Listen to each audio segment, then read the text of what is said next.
Bismillahirrahmanirrahim. Assalamualaikum warahmatullahi wabarakatuh. Nama saya Nabila binti Jumri. Saya akan bentangkan tentang apa yang dimaksudkan dengan peribahasa, dari mana asal-usul peribahasa, serta peribahasa Melayu dan pengamalan nilai-nilai murni dalam kalangan masyarakat. Jadi apa yang dimaksudkan dengan peribahasa? Peribahasa ni ada banyak definisi yang dihuraikan oleh orang yang pakar dalam bahasa ataupun peribahasa. Setiap orang kan mempunyai pandangan dan pemikiran mereka yang tersendiri terhadap sesuatu perkara.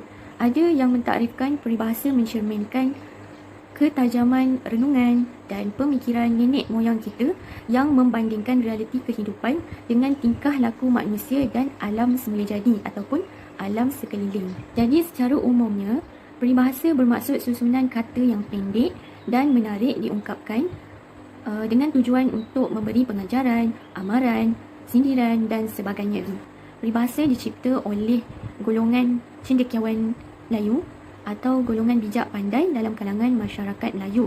Tak semua orang boleh mencipta peribahasa sebab mereka menggunakan akal fikiran yang tinggi untuk mencipta satu peribahasa. Sebab mereka menggambarkan sesuatu situasi tentang kehidupan kita dan dirujuk dengan alam semula jadi. Topik yang berikutnya iaitu peribahasa Melayu dan pengamalan nilai-nilai murni dalam kehidupan masyarakat. Bahasa mudahnya, nilai murni bermaksud tingkah laku yang baik. Jadi di sini, apa kaitan nilai murni dengan peribahasa Melayu? Sebenarnya dalam peribahasa mengandungi nilai-nilai murni yang sangat menggalakkan serta mendidik masyarakat untuk mengamalkan tingkah laku yang baik dalam kehidupan seharian mereka, di samping untuk memelihara etika dan peradaban dalam masyarakat. Yang pertama sekali, pembentukan akhlak. Untuk membentuk akhlak yang sempurna bermula daripada rumah, iaitu didikan agama dan amalan yang sempurna daripada ibu bapa sejak anaknya masih kecil lagi.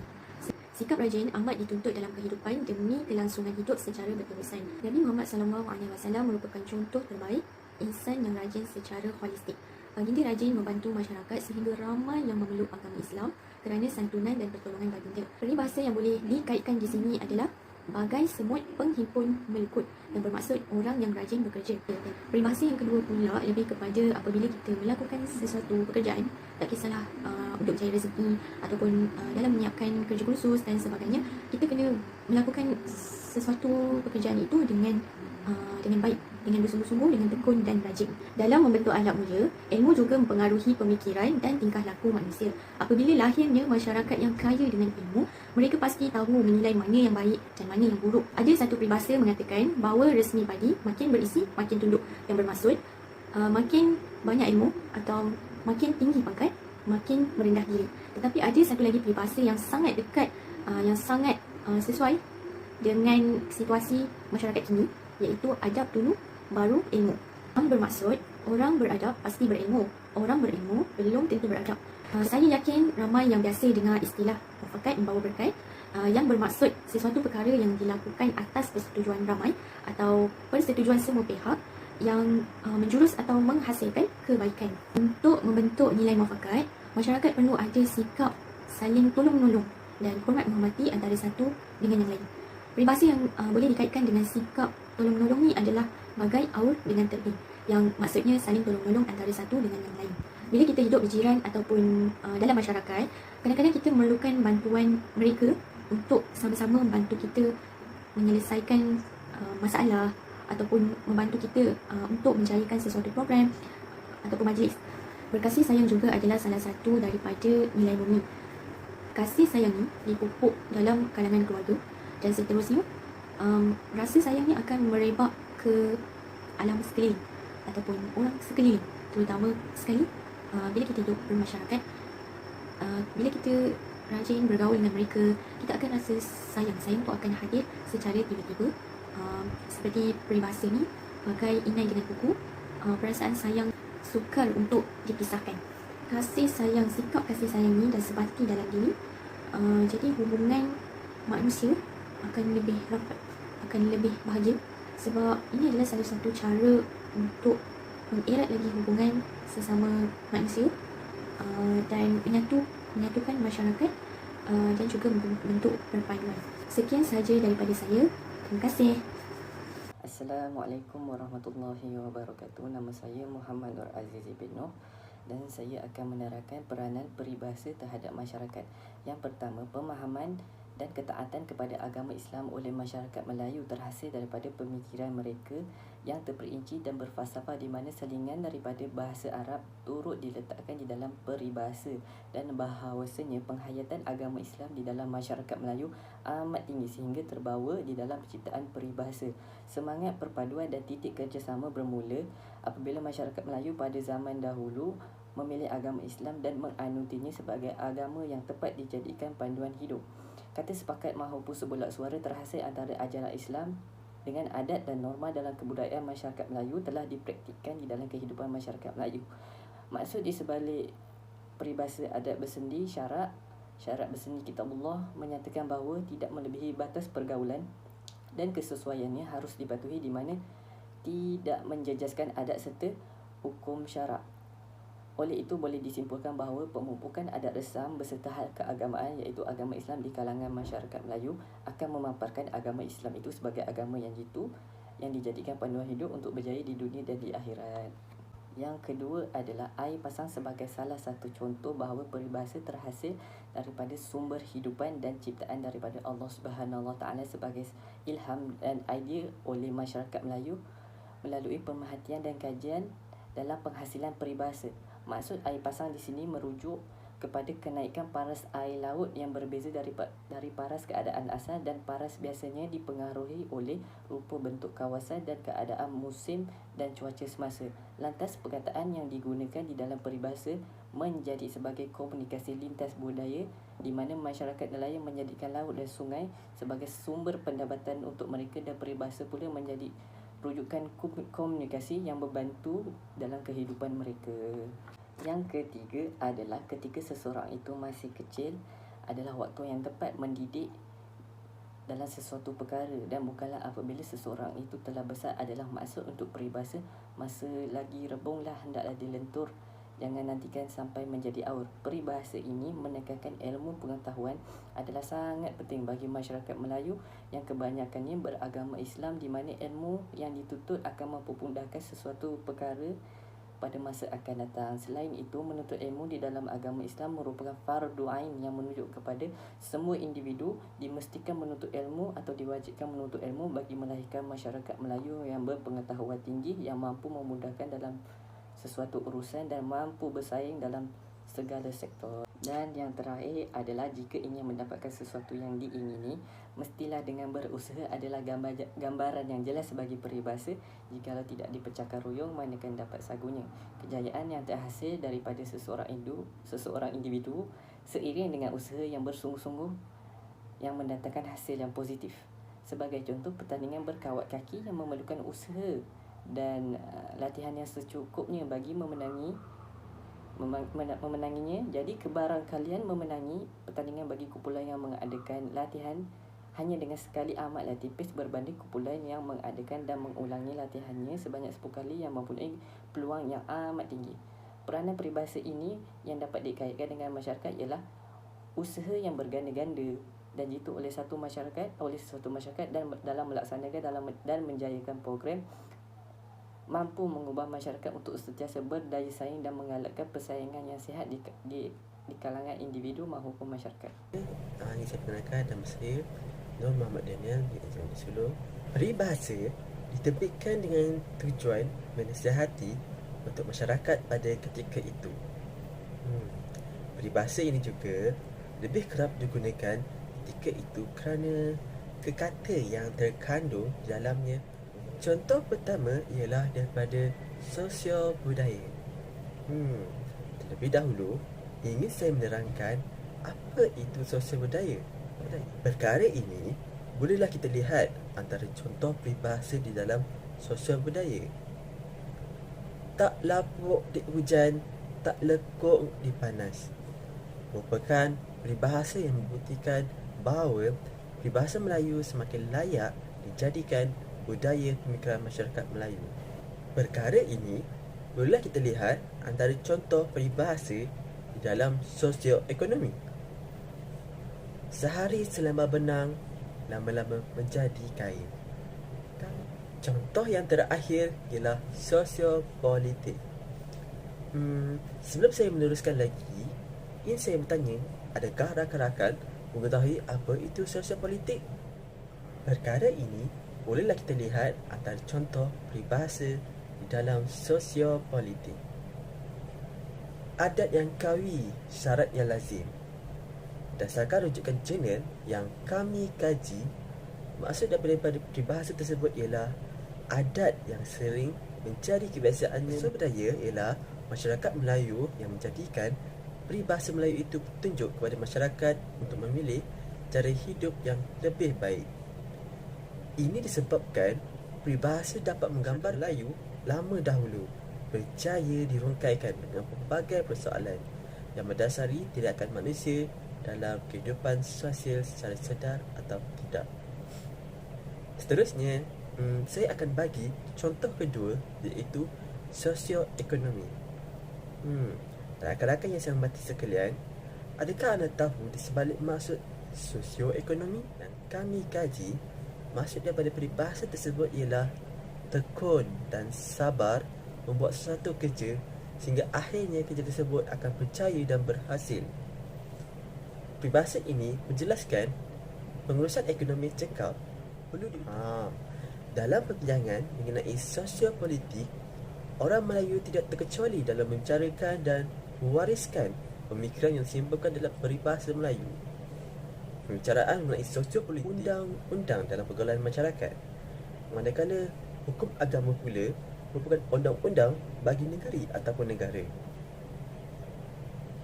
Peribahasa ini memberitahu kita bahawa sistem politik Melayu adalah berbentuk musyawarah yang di mana dipimpin oleh menteri dan ketua menteri. Tiga pecahan. Antaranya ialah sosial budaya, sosial ekonomi dan sosial politik. Sekiranya rakan-rakan masih belum mengetahui, maka ingin saya kongsikan sedikit contoh-contoh peribahasa yang terbagi kepada tiga bahagian.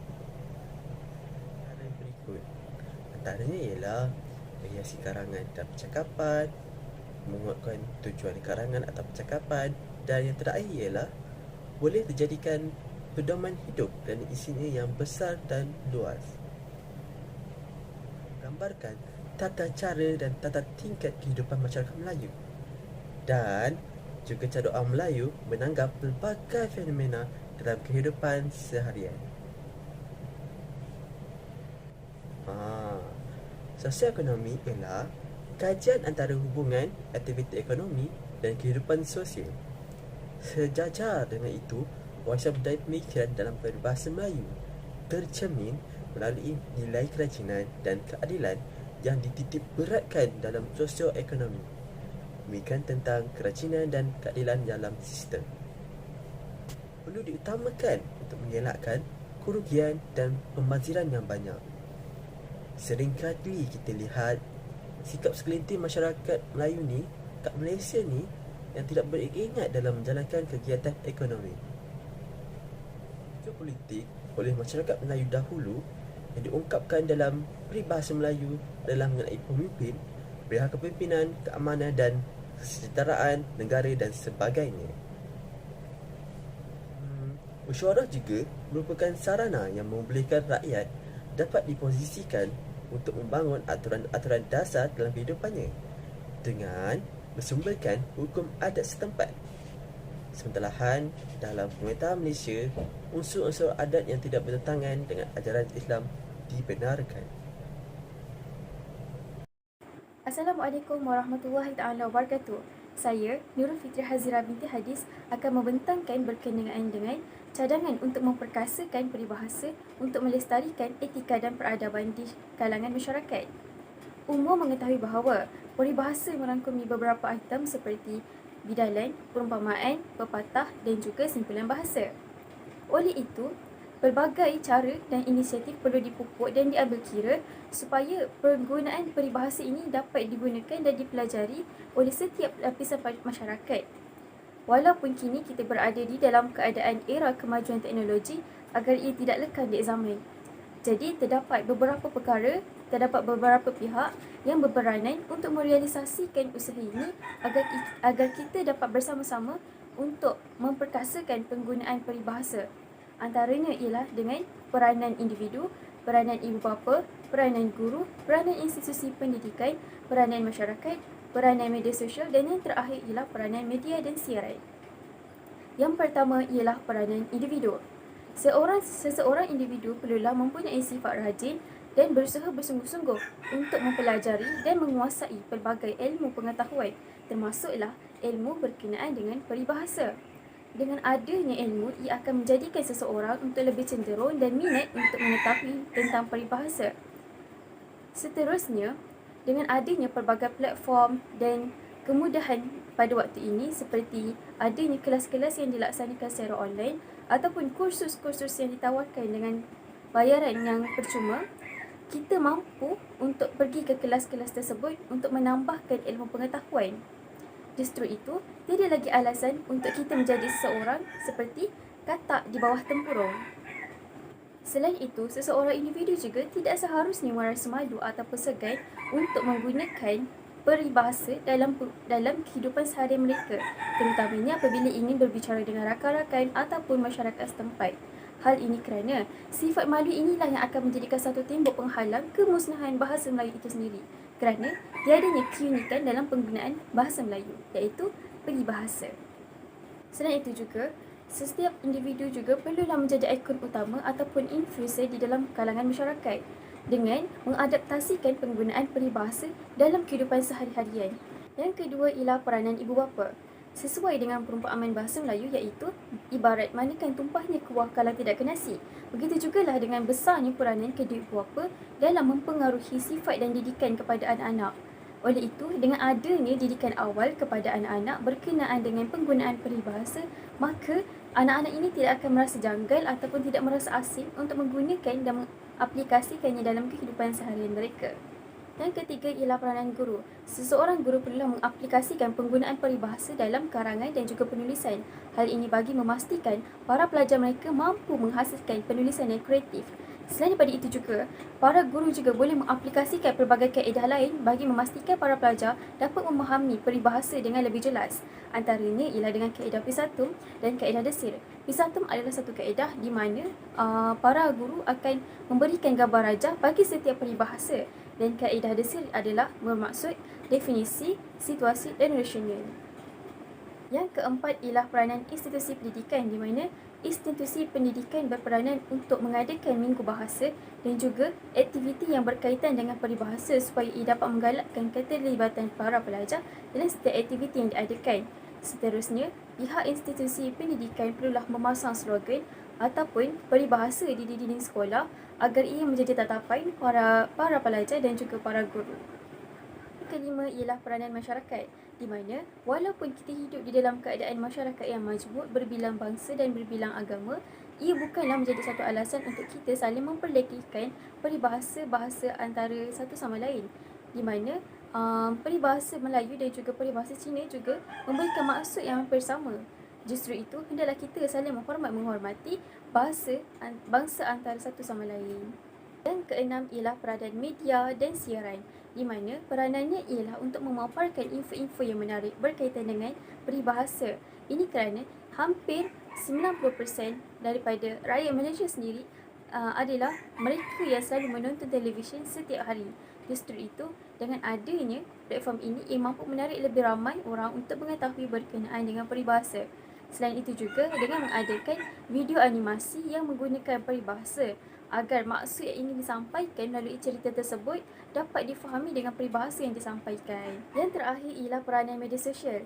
Oleh kerana kini kita berada dalam zaman maju dan serba moden, kita perlulah memanfaatkan sebaiknya media sosial dengan berkongsi dengan rakan-rakan tentang ilmu peribahasa terutamanya. Contohnya dengan mengadakan pelbagai kuis ataupun saling bertukar-tukar pendapat berkenaan dengan ilmu peribahasa. Secara kesimpulannya, peribahasa merupakan suatu keunikan dalam penggunaan bahasa, sama ada bahasa Melayu, bahasa Cina ataupun bahasa Tamil. Hal ini kerana penggunaan peribahasa sendiri dapat mampu mewujudkan masyarakat yang beretika dan mempunyai peradaban yang tinggi, kerana dalam peribahasa sendiri terkandungnya pelbagai nilai-nilai murni yang terbaik untuk diamalkan. Sekian, terima kasih.